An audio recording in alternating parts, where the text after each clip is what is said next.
بسم اللہ الرحمن الرحیم، الصلاۃ والسلام علیک یا رسول اللہ وعلی آلک و اصحابک یا حبیب اللہ۔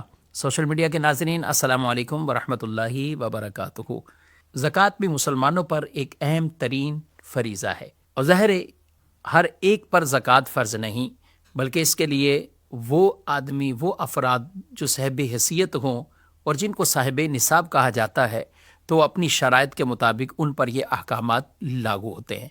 اللہ رب العالمین نے کئی احکامات، نماز ہے تو وہ امیر ہے غریب سب پر لازم ہے، لیکن کچھ احکامات ایسے ہیں جو مال سے تعلق رکھتے ہیں۔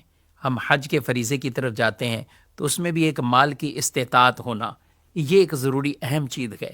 اسی طریقے سے قربانی کی طرف آئیں تو وہاں بھی ظاہر ہے مال خرچ ہوتا ہے، تو اس طور پر اس کا نصاب ایک الگ ہے۔ اسی طرح زکوٰۃ کا معاملہ ہے، اور زکوٰۃ بھی فرض ہے اور ارکان اسلام میں سے ایک اہم ترین رکن ہے اور مالی عبادت ہے۔ تو جس طرح ہم نماز ہے یا کچھ اور فرض پر عمل کرتے ہیں، تو ظاہر ہے اس کے تمام تر معاملات کو ان کی شرائط، اصول، ضوابط کے ساتھ نماز پڑھی جاتی ہے، تبھی وہ ادا ہوتی ہے۔ اسی طرح زکوٰۃ کے اندر بھی کئی ایسے احکامات ہیں جن کا خیال رکھنا بہت ضروری ہے۔ زکوٰۃ میں کئی طرح کے مسائل، ایک سب سے پہلے زکوٰۃ لازم کس پر ہے، پھر زکوٰۃ کی ادائیگی کب کرنی ہے، پھر زکوٰۃ کو کہاں ادا کرنا ہے۔ تو یہ تمام تر احکامات کا خیال رکھتے ہوئے زکوٰۃ کی ادائیگی کریں گے، پھر ہوگا کہ آپ نے شریعت مطہرہ کے مطابق عمل کر لیا۔ لیکن اگر آپ کچھ چیزیں چھوڑ دیں گے، زکوٰۃیں کئی لوگ دے رہے ہوتے ہیں مگر تھوڑی تھوڑی غفلت بعض اوقات ہو رہی ہوتی ہے۔ وہ کیا؟ زکوٰۃ سال بسال لازم ہوتی ہے۔ اب کسی شخص کا سال مکمل ہو گیا، اس کے باوجود وہ اپنی زکوٰۃ کی ادائیگی فی الفور نہیں کرتا، بلکہ اب مزید تاخیر کرتا رہتا ہے۔ ابھی یہ کام کر لوں، ابھی وہ کام کر لوں، اس کے بعد یہ ہو جائے گا، پھر یہ کر لوں گا، تو وہ اپنی زکوٰۃ کو اس کے وقت سے مؤخر یعنی تاخیر لیٹ کرتا رہتا ہے۔ تو اگر کوئی شخص سال پورا ہونے کے باوجود بھی زکوٰۃ میں یہ تاخیر کرے گا تو ظاہر ہے اب وہ گناہ گار ہوگا، کیونکہ بلا اجازت شرعی اس میں تاخیر کرنا یہ جائز نہیں ہے، یہ گناہ کا کام ہے۔ اب اس آدمی نے زکوٰۃ ادا بھی کی ہے مگر تاخیر کرنے کا گناہ وہ اپنے ذمے لے لیا ہے۔ تو لہذا جب بھی سال آپ کا مکمل ہو رہا ہو، اور یہ تاریخ یاد رکھنا یہ ہر ایک صاحب نصاب شخص کے لیے بہت اہم اور ضروری ہے کہ وہ کب صاحب نصاب بنا ہے، اس کا سال کب مکمل ہو رہا ہے۔ اس سے کئی طرح کے احکامات وہ اسی مسئلے سے متعلق رہتے ہیں۔ تو ہر آدمی کو اپنا سال کا اختتام کہ کب میرا سال مکمل، یعنی 10 شعبان، 15 شعبان، 1 رمضان، 10 رمضان، 20 رمضان، یہ تاریخ کے ساتھ فکس ہونا، اور اس کے ساتھ یہ سال کا آغاز اور سال کا اختتام ہونا یہ بہت اہم اور ضروری ہے۔ اور اس کے لیے کسی کے لیے خاص کوئی تاریخ نہیں بتائی جا سکتی۔ ہر آدمی جب وہ صاحب نصاب بنا، اسی تاریخ کو اسی نے اپنے حساب کتاب میں لکھنا ہے، اور اسی کے مطابق ہی اپنی زکوٰۃ کی ادائیگی کا خیال رکھنا ہے۔ جب ہم یہ مسئلہ بیان کرتے ہیں تو عوام الناس میں ایک بہت بڑی تعداد ہے جو آ کر علماء دین، مفتیان کرام سے پوچھ رہی ہوتی ہے کہ آپ ہی ہمیں بتا دیں ہم اپنی تاریخ کون سی فکس کریں۔ تو یاد رکھیں، مالدار آپ کب بنے تھے، صاحب نصاب آپ کب بنے تھے، تو یہ آپ کو ہی ظن غالب کرنا ہے۔ اگر تو فکس تاریخ معلوم ہے فابیہا، نہیں تو کچھ وقت اس پر لگائیے اور بھرپور توجہ کے ساتھ اپنا یہ ظن غالب کر کے اپنی اس تاریخ کا تعین کریں۔ کئی افراد وہ جاب کرتے کرتے کچھ سیونگ کرتے ہیں اور پھر صاحب نصاب بنتے گئے، تو ان کو اس اندازے سے تاریخ نکالنا آسان ہے۔ اسی طرح کئی ایسی بہنیں، بچیاں، بیٹیاں جو رخصت ہوتی ہیں، شادی ہوتی ہے، تو اس وقت انہیں زیورات، گولڈ، یہ چیزیں ملتی ہیں، تو اس کے ذریعے سے بھی وہ اپنے سال کی تاریخ کا تعین ان کے لیے یہ حساب کتاب کرنا بہت آسان ہو جائے گا۔ عوام الناس میں ایک بہت بڑی غلطی یہ بھی پائی جاتی ہے کہ لوگ سمجھتے ہیں کہ شاید رمضان میں ہی زکوٰۃ فرض ہے اور رمضان میں ہی ہم نے ادا کرنی ہے۔ یاد رکھیں، رمضان میں روزے تو اللہ نے فرض کیے ہیں، لیکن زکوٰۃ کے لیے رمضان کے مہینے کو خاص نہیں کیا ہے۔ آپ کا جب بھی سال مکمل ہو رہا ہے، آپ میں سے کئی ایسا تو نہیں ہے کہ سارے کے سارے رمضان میں ہی صاحب نصاب بنے ہیں، نہیں، وہ جب جب بھی ان کا سال تھا تو اس کے مطابق وہ صاحب نصاب بنے ہیں۔ ہو سکتا ہے کسی کا محرم میں سال پورا ہو رہا ہو، کسی کا ربیع الاول میں ہو رہا ہو، کسی کا کسی اور مہینے میں، تو اس انداز سے اپنی زکوٰۃوں کا وہ خیال رکھنا ہے اور انہیں ادا کرنا ہے۔ ہاں، ایڈوانس میں زکوٰۃ ضرور نکالی جا سکتی ہے۔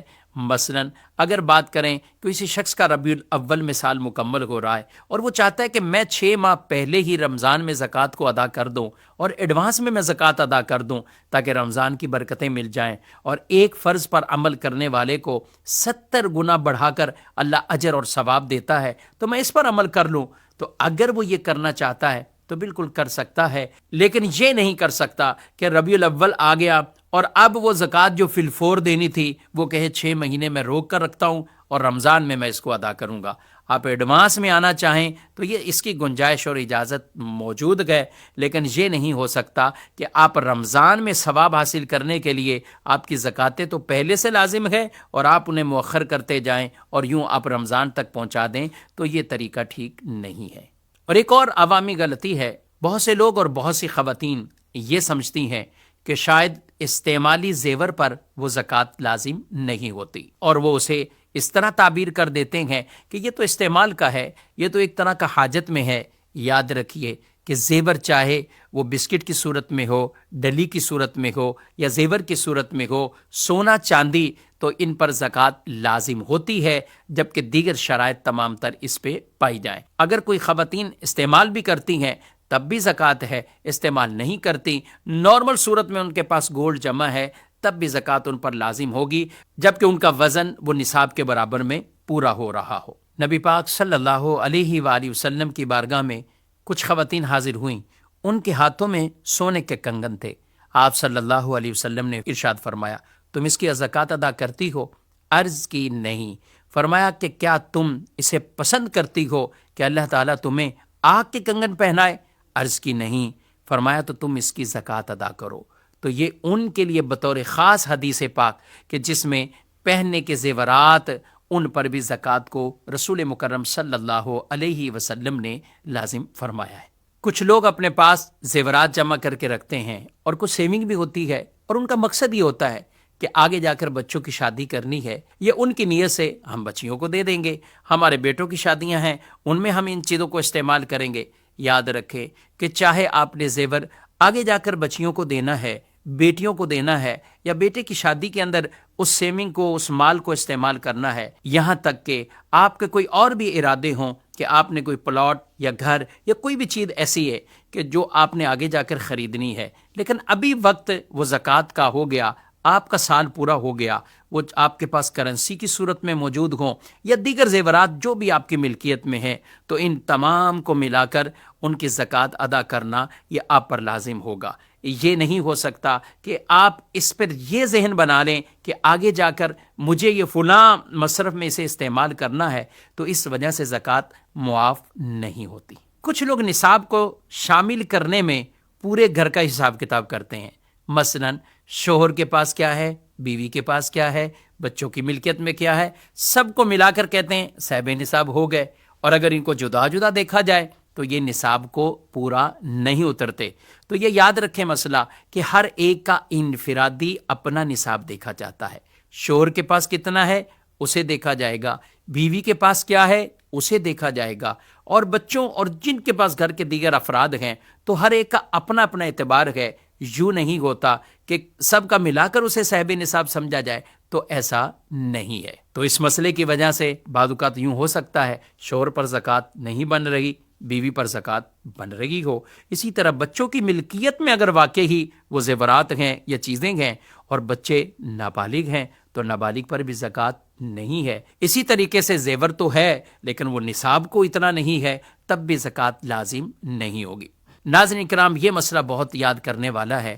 کئی لوگ یہ سمجھتے ہیں کہ ہمارے پاس 7.5 تولے سونا چونکہ نہیں ہے اس لیے زکوٰۃ بھی لازم نہیں۔ یاد رکھیں شریعت مطہرہ نے اموال زکوٰۃ چند بیان فرمائے ہیں، ان میں سونا، چاندی، مال تجارت، کرنسی، پرائز بانڈ وغیرہ، یہ وہ اسباب ہیں کہ جن پر زکوٰۃ لازم ہوتی ہے۔ تو اب اگر کسی کے پاس 7.5 تولے سونا تو یہ بھی نصاب ہے، 52.5 تولے چاندی ہے تو یہ بھی پورا کا پورا نصاب ہے۔ تو جب دونوں چیزیں الگ الگ ہوں گی تو یہ پورا پورا نصاب ہوا، اس کے مطابق اس پر زکوٰۃ لازم ہوگی۔ لیکن اگر کسی کے پاس چاندی بھی 52.5 تولے نہیں ہے یا 7.5 تولے سونا نہیں ہے تو پھر ان دونوں چیزوں کو ملا کر دیکھا جائے گا۔ جب دونوں کو ہم ملائیں گے تو پھر اگر ان دونوں کی مالیت 52.5 تولے چاندی کے برابر پہنچ رہی ہو تو بالکل یہ نصاب پورا ہوا اور دیگر شرائط کے ساتھ زکوٰۃ لازم ہوگی۔ اسی طرح کرنسی، مال تجارت، پرائز بانڈ، ان کی بھی مالیت کو جب دیکھا جائے گا تو وہ 52.5 تولے چاندی کے حوالے سے دیکھا جائے گا۔ اور یہ مسئلہ یاد رکھیں، اگر صرف سونا ہو تو جب تک وہ 7.5 تولے نہیں ہوگا زکوٰۃ لازم نہیں ہوگی۔ اگر صرف سونا ہے یعنی شرط یہ ہے کہ اس کے ساتھ چاندی نہ ہو، اس کے ساتھ کرنسی نہ ہو، اس کے ساتھ کوئی بھی حاجت سے زائد اس کے پاس مال جمع نہ ہو، تو پھر یہ 7.5 تولے ہی دیکھا جائے گا، کیونکہ اموال زکوٰۃ میں سے اس کے پاس صرف اور صرف سونا موجود ہے۔ اور اگر سونے کے ساتھ کوئی اور چیز گئے، چاندی، کرنسی، مال تجارت، پرائز بانڈ وغیرہ، تو پھر ان دونوں کو ملا دیا جائے گا۔ اب دونوں کو ملانے کے بعد دیکھا جائے گا کہ ان کی رقم وہ 52.5 تولے چاندی کے برابر پہنچ رہی ہے تو بالکل یہ صاحب نصاب اور ان پر زکوٰۃ کا فریضہ لازم آئے گا۔ اور عموماً ایسی خواتین کہ جن کے پاس 2 تولے 3 تولے سونا موجود ہے لیکن ساتھ ساتھ حاجت سے زائد کچھ ایسا مال بھی موجود ہے، کوئی کرنسی بھی، کوئی مالیت والی ایسی چیز کہ جو اموال زکوٰۃ میں سے گئے وہ اس کے پاس موجود گئے، تو پھر دونوں کو ملا کر ان کا نصاب دیکھا جاتا ہے۔ ایسی خواتین یا ایسے مرد حضرات یہ سوچ کر کہ صرف 2 تولے 3 تولے ہے اس طرح زکوٰۃ لازم نہیں ہوگی تو یہ ان کی غلط فہمی ہے۔ ہاں، اگر ان کے پاس کرنسی نہیں ہے، مال تجارت نہیں ہے، چاندی نہیں ہے، کوئی پرائز بانڈ نہیں ہے تو ٹھیک ہے، پھر جب تک 7.5 تولے سونا نہیں ہوگا تو اس وقت تک زکوٰۃ بھی لازم نہیں ہوگی۔ اسی طرح چاندی صرف اکیلی ہے تو جب تک 52.5 تولے نہیں ہوگی تو زکوٰۃ بھی لازم نہیں ہوگی۔ ناظرین کرام، یہ چند مسائل صرف میں نے زکوٰۃ کی فرضیت کے اعتبار سے عرض کیے ہیں۔ ٹاپک بہت بڑا ہے کیونکہ اس کے اندر زکوٰۃ، اموال زکوٰۃ اور پھر مصارف زکوٰۃ یعنی زکوٰۃ کا پیسہ کہاں خرچ ہوگا، کن کو دیا جائے گا، اس میں بھی بہت اہم اور ضروری معلومات وہ ہمیں ضرور حاصل کرنی ہے تاکہ ہم زکوٰۃ جو ادا کر رہے ہیں ان کو بھی درست طریقے سے ہم زکوٰۃ کی ادائیگی کریں۔ اسی گفتگو کے ساتھ ہی آج کے ایپیسوڈ کو اختتام کی طرف لے جاتے ہیں۔ السلام علیکم ورحمۃ اللہ۔